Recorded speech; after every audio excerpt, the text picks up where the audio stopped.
An unfortunate trend with Martin Scorsese's Leonardo DiCaprio starring movies is very likely to continue with their most recent cinematic collaboration, Killers of the Flower Moon. Scorsese and DiCaprio are one of Hollywood's most compatible actor-director duos who have created some legendary movies together.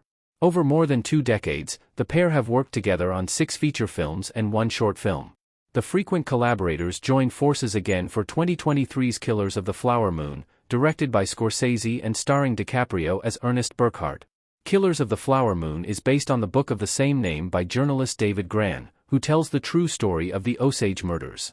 Despite its rave reviews and overall positive reception, Killers of the Flower Moon has been slightly overshadowed by some of this year's other big films, like Oppenheimer.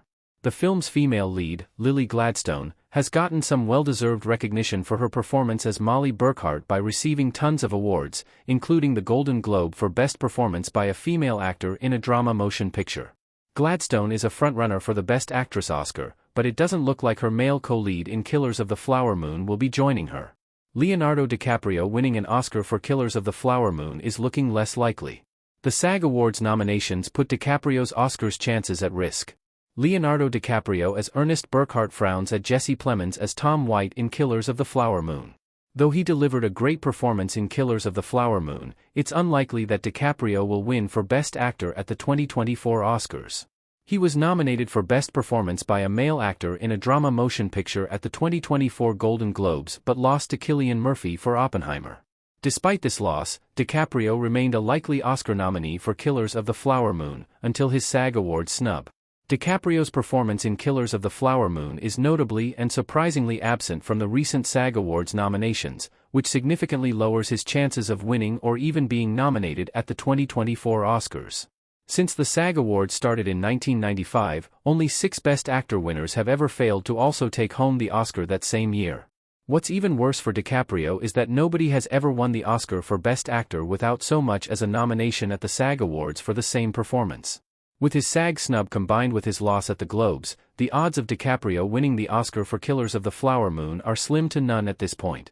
Though it's also rare for an actor to be nominated for an Oscar for Best Actor without also getting the SAG nomination, it's not completely unprecedented. DiCaprio could still get the Oscar nomination, but it's looking more and more out of reach. DiCaprio has never won an Oscar for a Martin Scorsese movie. He's been nominated for 2 Scorsese movies. Although he has delivered some of his best work in Scorsese's projects, DiCaprio has never won an Oscar for any Scorsese movie. He's been nominated for Best Actor for 2 Scorsese film roles, both for playing real-life people. The first was in 2005 for playing Howard Hughes in The Aviator, and the second was in 2014 for playing Jordan Belfort in The Wolf of Wall Street.